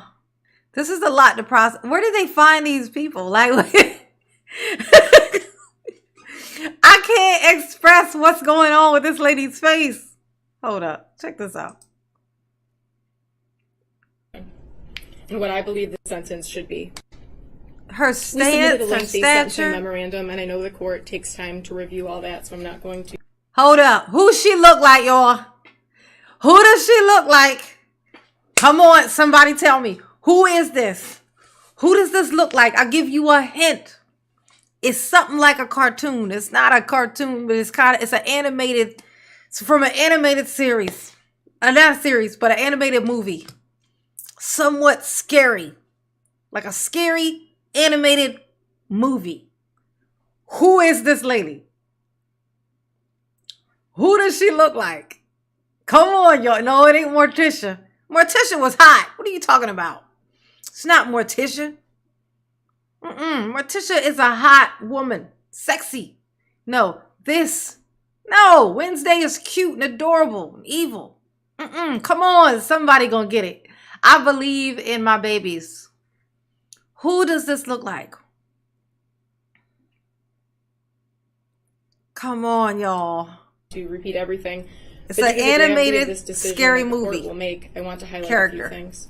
I would first like the court to know that Ethan is supported today by his aunt, who came in from out of state. Not Jack Skelton. Also, a number of juvenile lifers were here this morning, but had to return back to work.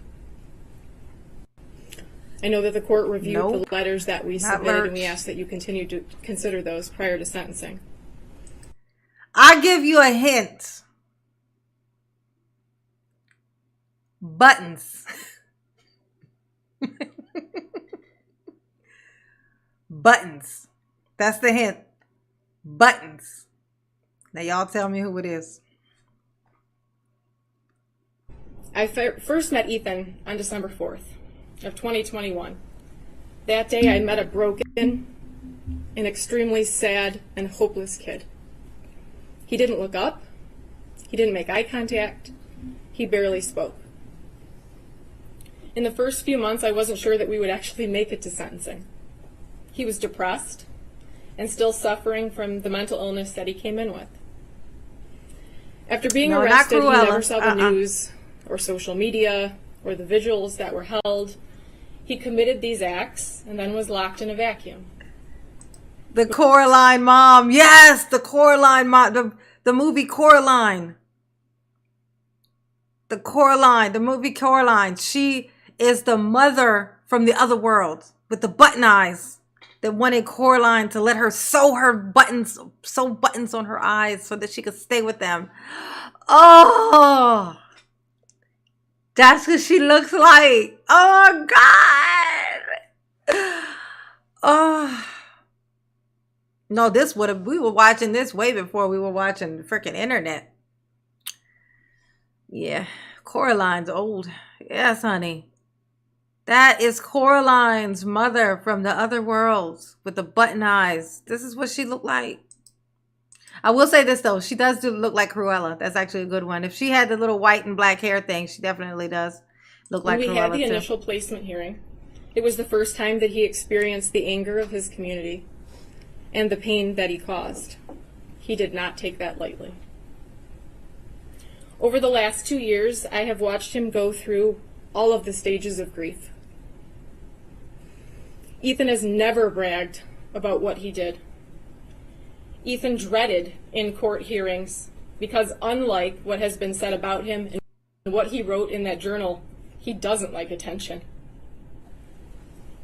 After being on medication and seeing a psychiatrist for 2 years, after having upwards of 175 visits with me, visits from Miss Hop and Miss McKelvey, after talking to his aunt weekly, reading the Bible, reading novels, and spending so much time in solitary confinement, he is a different person. He has already made so many changes. Oh, according to her, we need to go ahead and let him go. He done already rehabilitated, y'all. He done. He is remorseful. He has been able to keep out the dark voices and thoughts. He sees the wrongs in his thinking and his actions. Do we? He has hope for the first time. He tries to be better every single day, and I am confident that he will continue to do that in the Michigan Department of Corrections. We did not consent to him having hope. Okay, I would like somebody to go in and take that hope back. Yes, the other mother, Rach. The other mother from Coraline. The other mother. Whatever your Honor's sentence may be. At the Miller hearing, the prosecutor introduced internet searches that Ethan made concerning punishment in Michigan. They also showed parts of his journal where he talks about a life in prison. Just because Ethan looked up what a life sentence is or what the punishment is for killing people does not mean that is the appropriate sentence under the law and under the facts that we are operating with.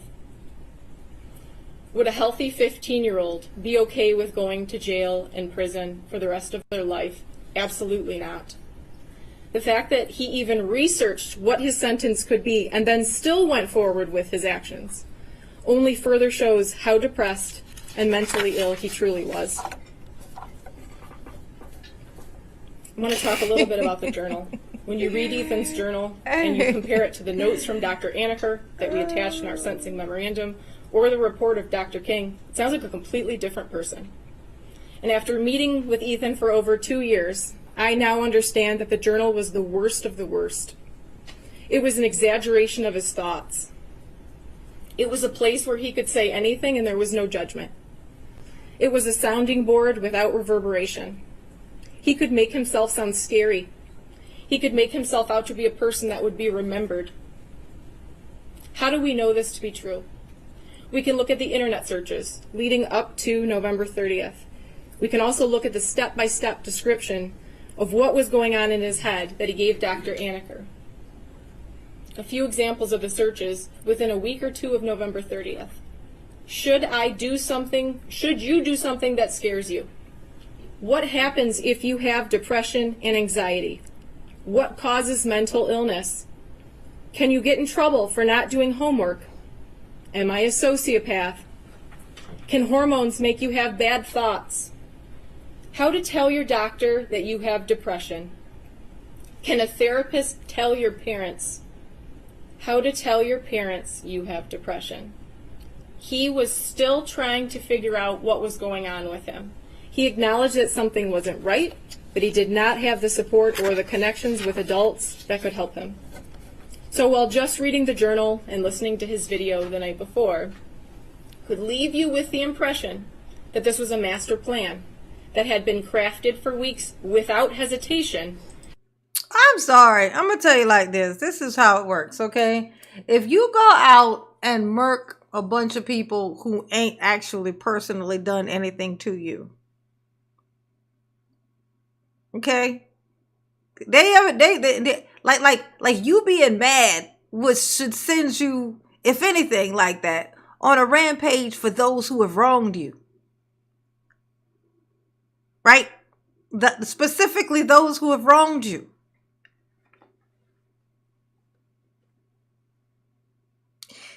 If you go out and just with the ambition to just murk everybody or to hurt everybody,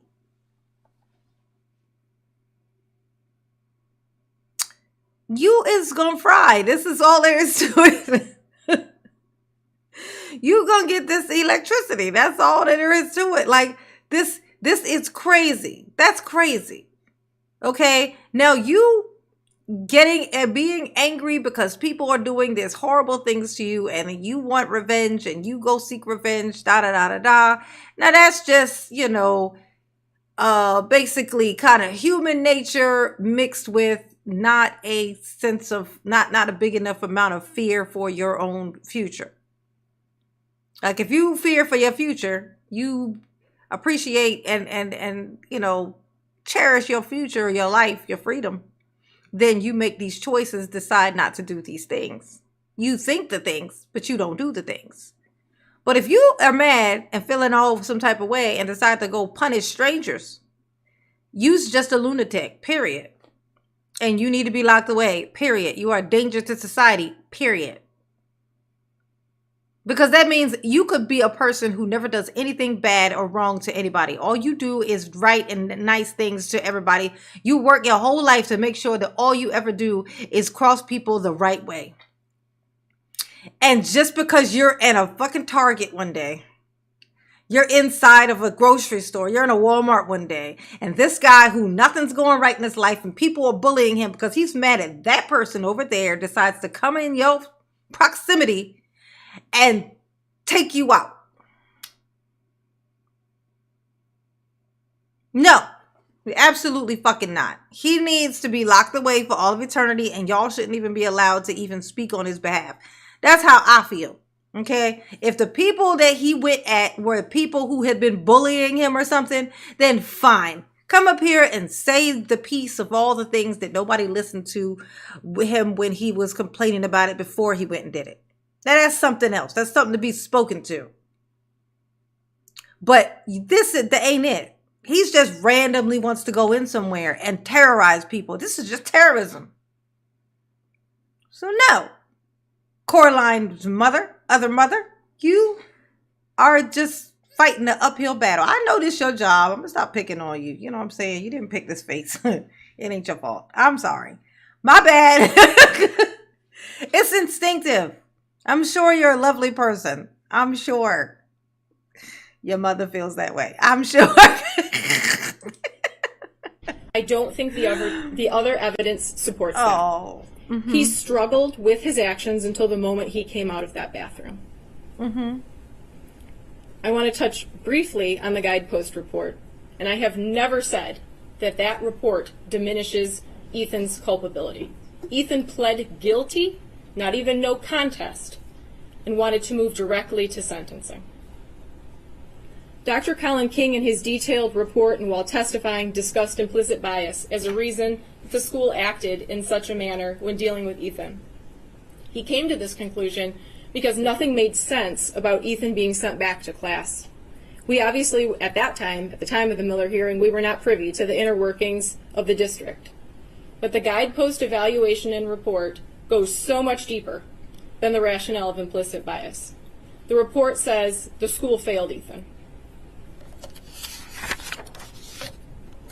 The report found that the school should have conducted both a threat assessment and a suicide intervention assessment in light of Ethan's conduct, and he should not have been sent back to class. Yeah, the report says they had a student with recent mental health concerns raised by a teacher who previously had mostly flown under the radar at a big school with poor grades, fair attendance, and no serious discipline history. A student who now on back-to-back occasions violates school policy. First, by viewing bullets, and then by watching a video of a guy gunning people down. That raises a serious red flag. It's not a close call. Ethan's How does that wait? Him looking up bullets. He was looking up bullets. He also owned a handgun. So if he owned one of those, him looking up bullets doesn't sound very off. That sounds about right. Now him being at school doing it, yeah, that's, it's like, come on now. But and then him looking at a video of someone being gunned down. I'm sorry, that's all that people play on the video games. Okay, they even getting paid to do so at this point. I mean, so that's not gonna really fly. It's not those aren't the things. Those aren't the issues. Those things you're talking about aren't the issues. That's so annoying. That's not why he should have been sent home. They found, I thought they found a bullet. Am I wrong about that? I thought they found a bullet. It was just he was looking up bullets. What's the reason why they were called? Well, I'm gonna tell you. Okay, so he was on his phone looking up bullets,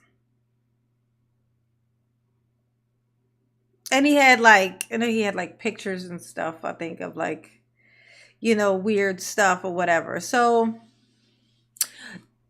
then it's not the school, because honestly, their hands would be tied. They didn't, like, him viewing something on his phone wouldn't be it. That wouldn't be enough to send him home. Right? But his parents, or his mother on the other hand, who came to the school, knew that he was looking up bullets. And she knew what she knew that they didn't know, was that they just bought him a gun. And she also knows that he's freaking psycho because he's living in the house with her and he's behaving psycho. You know. That's why you avoid home. She's avoiding home because of it. They don't like to be in the house. We did hear that. The parents don't like to be around him. They try to avoid him. They would try to avoid him like the plague, That's fucked up.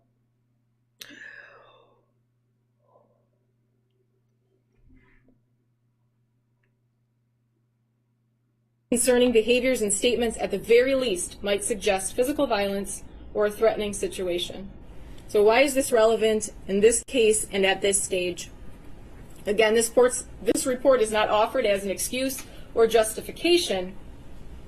This report is not offered to minimize the gravity, but we argue that this report, combined with the other things that we have mentioned, should persuade this court to a sentence of a term of years. If the professionals didn't recognize that he was on the precipice of a crisis, how do we then expect a mentally ill 15-year-old kid to be able to recognize that he was spiraling and come right out and ask for help? Because he knew that he had made a plan to murk the children at the school. Like, that's why. He's the one who knew that nobody else can read his mind, but he knew. You know what? I've been having these, like, I keep finding myself trying to plan on how I'm gonna murk some people at the school. Oh my gosh, I don't know. I think I might be spiraling here. What do you think about that? Like, he could ask, so he could say that, mention it to somebody so that they know that that is a thing that he's thinking, so that they can, you know, try to help him work it out, work through the thought process. At least tell them the thought of, at least if you're going to do something like that, at least have it be people who deserve it. You know how many people there are out there free? Because evil lives forever. Evil lives forever. These people, there's plenty of people who could possibly deserve that. Instead, you go to the children, the place where they don't allow anybody to come in with guns to protect themselves, and then here you come in with one on some sneaky shit, and then, you know, which makes you just the biggest fucking coward on the planet. Oh my God, I hate you. I'm pretty pissed right now. I'm not working myself up here. I don't know why I did that to myself just now. How can we expect a 15-year-old boy to tell a counselor that he had no relationship with his deepest, darkest secrets?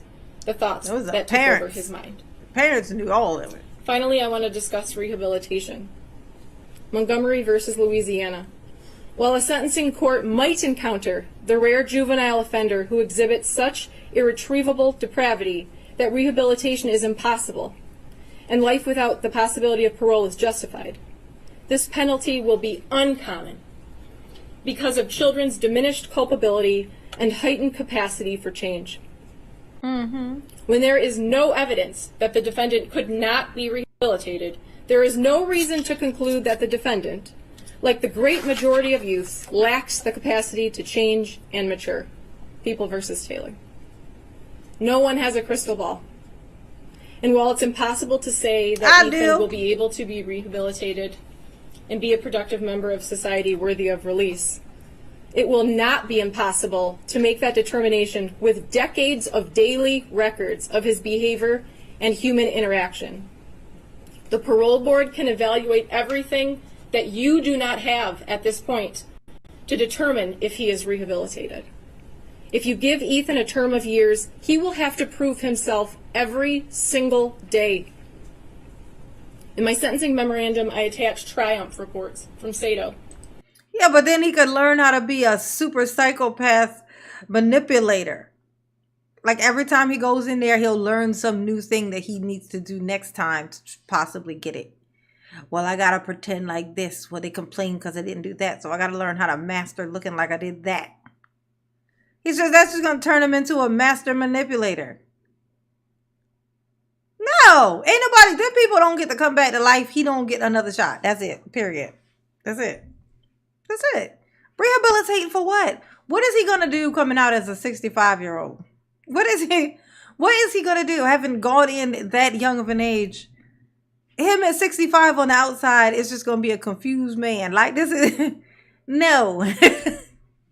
with even like with 50 years more worth of extra trauma put on him, which is going to cause him to be an absolute full fucking monster. No thanks. Once he go in and shut the door and let's just forget it. Let's just forget all about him. That's what I'm saying. That highlighted a number of juvenile lifers that were released under Miller. I also attached a number of letters from those same individuals who are supporting Ethan. In each of those cases, 20 to 30 years ago, a judge hit the like button for mama, please. Told them that they couldn't change, that they were irreparably corrupt, and they were wrong. Many of those individuals had no idea that the law would ever change or that they would get another chance to be released into society. Even knowing that, they did good things in prison. They took classes. They stayed out of trouble. They became better people.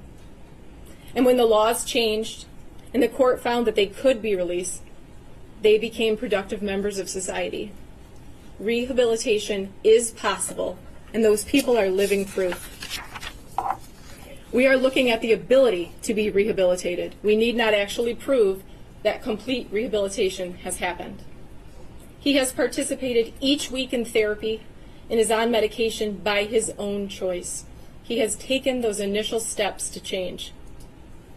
Ethan Crumbley is not the rare I know his neck hurt. I know that much. Juvenile offender who exhibits Girl, such got his head irretrievable down. depravity that rehabilitation is impossible and life without parole is justified. Your Honor, we ask that you sentence Ethan Crumbley to a term of years. Thank you very much. Thank you, Ms. Lockman. With that, Mr. Crumbley, is there anything you would like to state before I pass sentence? Your Honor, may he stand? Yes, you may. Y'all, he got to speak. He's gonna speak, you You may guys. proceed. I'd like to thank you for letting me speak, Your Honor. We are all here because of me today, of what I did. My actions were because of what I chose to do. I could not stop myself, but I am the one who led to why we are here today. I do not diminish any ability to anyone who could have stopped me, of anyone of a school or parents. They did not know, and I did not tell them what I planned to do, so they are not at fault of what I've done. I am a really bad person.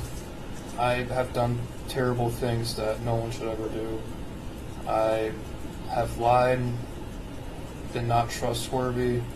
I've hurt many people, and that's what I've done, and I'm not denying it, but that's not who I plan on to be. Whatever sentence it is, I do plan to be better than I am. I don't know if you'll believe that, but records of 15, 20, 25 years can show that it will change. Because it may not show it now with only 2 years of records, but I am trying. And all I want is for the people I hurt to just have a final sense of culpability that justice has somewhat been served in any capacity that they can recognize it with. Any sentence that they ask for, I ask that you do impose it on me, because I want them to be happy and I want them to feel secure and safe, and I do not want them to worry another day. Because I really am sorry for what I've done, for what I've taken of them. I cannot give it back, but I can try my best in the future to help other people, and that is what I will do. So, thank you, Your Honor. Thank you. Not bad. Not bad. Okay. With that, this court has listened to extensive evidence in this case. I heard 4 days of testimony from the Miller hearing. I've presided over numerous placement hearings. I conducted the initial placement hearing in this case, and so the court is fully aware of the defendant's upbringing. I'm fully aware of the circumstances that brought him before the court. First, to the victims of the deceased, the court sends out its sincerest condolences to their family. To the injured victims and to those victims as it relates to count 1, terrorism causing death, thank you for your courage and strength in speaking today, as well as sending written correspondence. As counsel has pointed out, the court has read everything that you've submitted. I've read the defendant's sentencing memorandum. I've read the people's response thereto. I've read all of the exhibits that were attached, and I've read every single victim impact statement over the course of 3 days. Probably took me closer to 36 hours to read all of this, and so I've read everything and have gone back through the complete file. The letters truly gave the court a sliver of insight into the unique and amazing personalities of Justin, Hannah, Tate, and Madison. The court cannot begin to imagine the fear that the parents of those students at Oxford High School had on November 30th, 2021. Hey, Samantha, what's up, baby?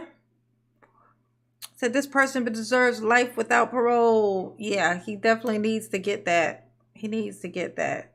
think that was nice that he said, give the victims, do what the victims want you to do as far as punishment for him, so that they can not have to be concerned about that anymore. I thought that was nice. That was like the best that you can say at a time like that. That's the thing that I always say. It's like, that's whatever the families or the people that you hurt suggest happen to you is what should happen to you. It's that eye for an eye stuff. You know what I'm saying? That's where the peace is at. That's the most peace that they could possibly get, is so that they don't have, at least that's one less thing they have to be concerned about. You know what I mean?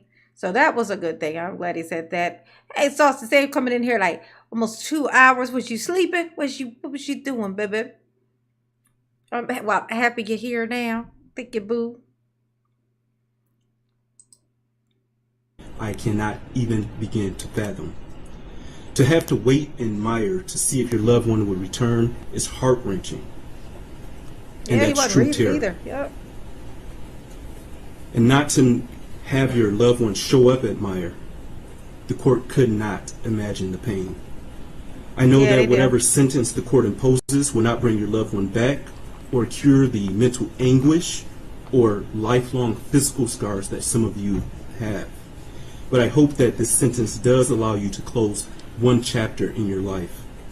I also want to thank law enforcement that responded that day, because I know this has not been easy on them as well. As previously stated, the court has read defendant's sentencing memorandum and the people's response. Again, defense argues that the defendant should receive a term of years because of defendant's alleged mental illness. Defendants cite People v. Bennett 335 Mich. at 409, a 2021 case. The court notes that it is not saying because the defendant may be mentally ill that automatically means he's irreparably corrupt. What the court notes is that he has an obsession with violence, that this act involved extensive planning, extensive research, and he executed on every last one of the things that he planned. As the court stated in its written opinion and order regarding the Miller hearing, defendant's alleged mental illness did not interfere with his ability to extensively plan for months. His actions, nor did it interfere with his ability to execute those plans. This started with him asking for a better gun to conduct the school shooting. Hey, Hawks. He had initially a .22 caliber weapon that he wrote would not do enough damage.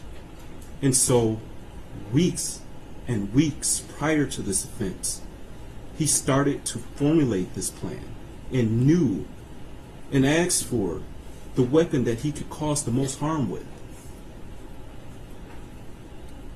As counsel is aware, the goals of sentencing do not only involve rehabilitation, but also involve deterrence and punishment. Deterrence is two parts. It's private deterrence for the defendant in hopes that they would never commit an act like this again. But then there's also public deterrence, where the public sees the punishment that the individual has received in hopes that the public will never do anything like this in the future.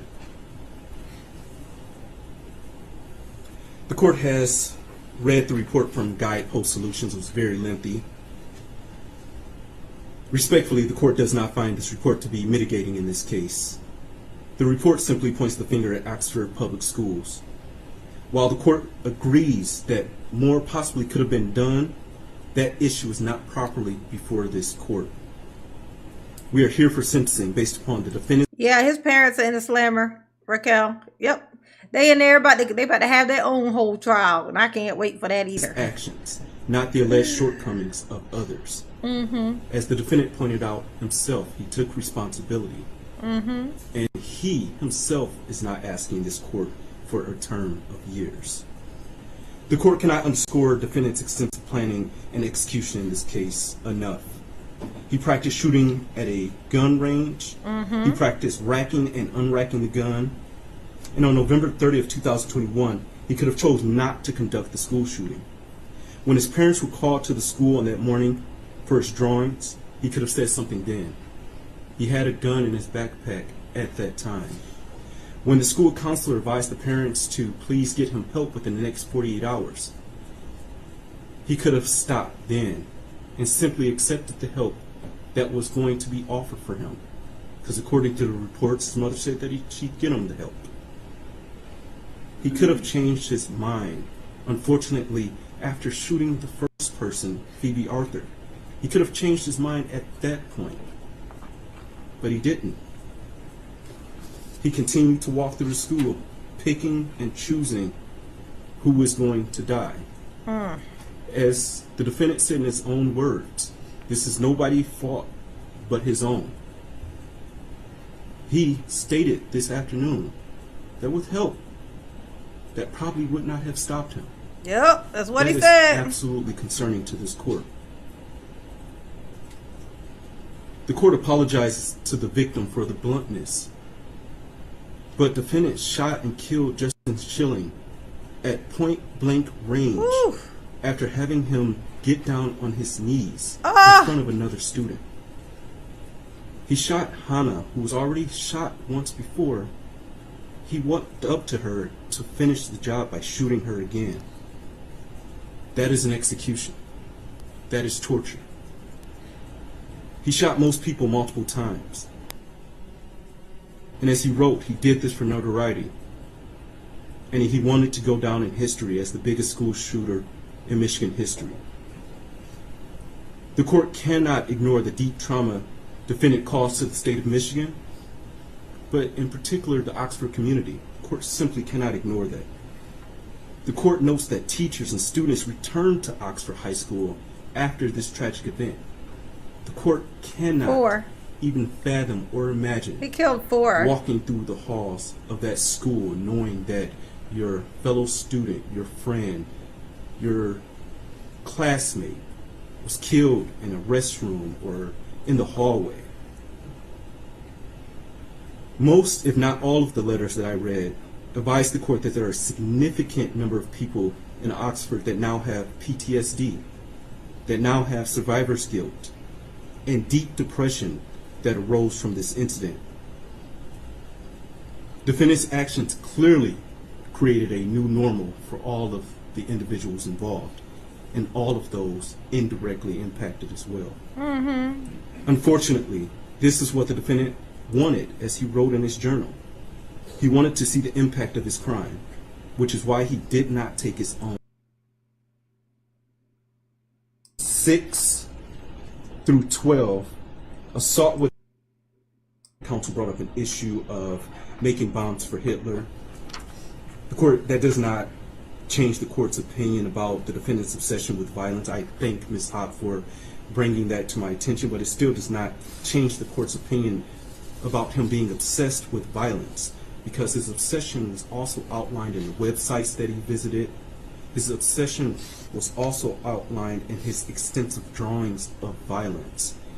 And his obsession continued, as I noted in the court's opinion and order, even while he was in the Oakland County Jail. With that, the court, having read the PSI and being fully familiar with the defendant and the underlying facts of this case, believes that it is in the best interest of justice as well as proportionate to the needs of this case to sentence defendant as follows. As it relates to docket 2022-279-506 Count 1, terrorism causing death.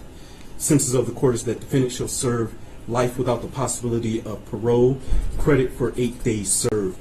Counts 2 through 5, homicide, first degree, premeditated murder, juvenile defendant. Sentence of the court is that defendant shall serve the rest of his life without the possibility of parole with the Michigan Department of Corrections, credit for 8 days served.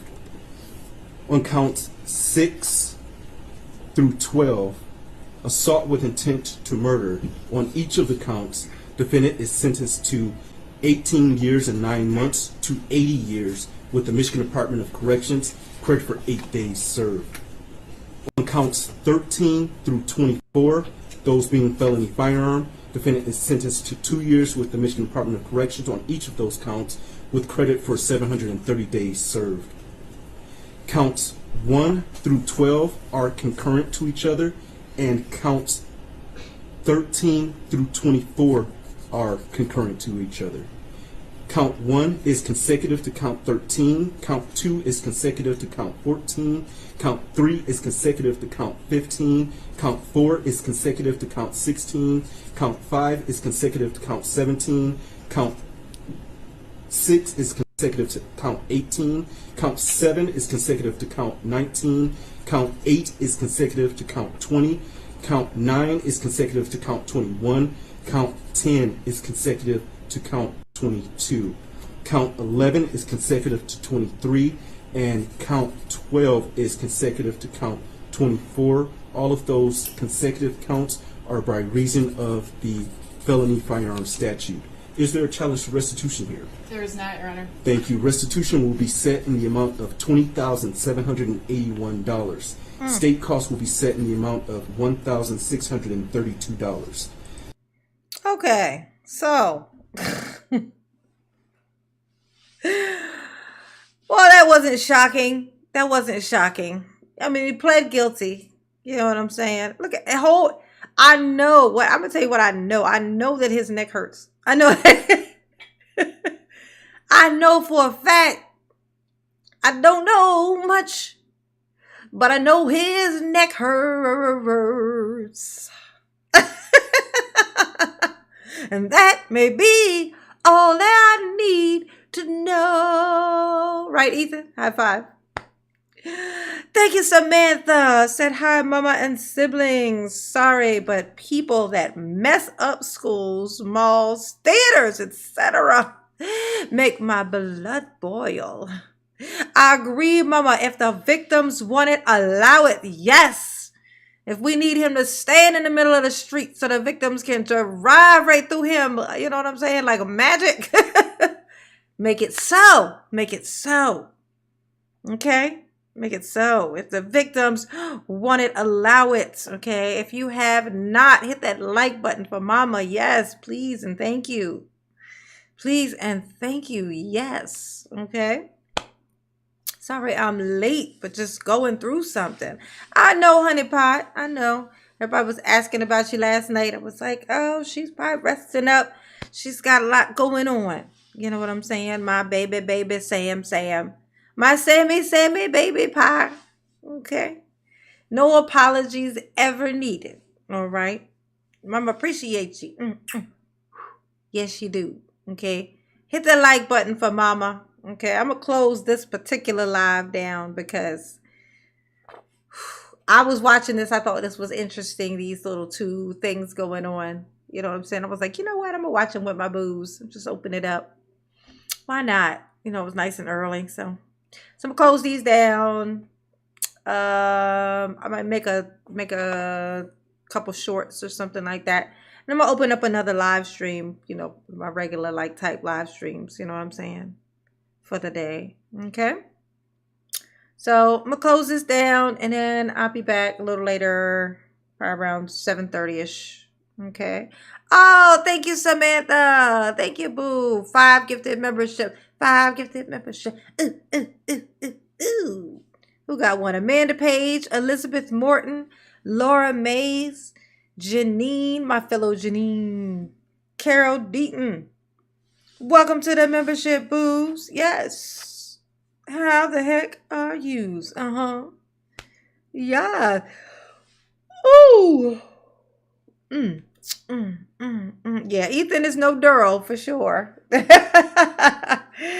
B Dubs, he is definitely not a Durrell. Thank you, Samantha. Mama appreciate that. Yes, Been slow as balls for mama. Yes. Thank you. All right. Yes, I'm going to close this down and we are going to go off. I'll be back at like 7:30ish. We'll do some more live stuff. Okay. All right. I'll see you guys then. Make sure you hit the like button before you leave. Okay. And make sure you're subscribed if you're new up in here. Because this kind of thing brings in some people who wasn't here before. If you're new in here, hit the subscribe button. You know what I'm saying? Commit. Mama love you. See you later. Peace out. Ooh. I'll be back at 7:30, Jeanette. Okay. Carol. You okay? I'll be back.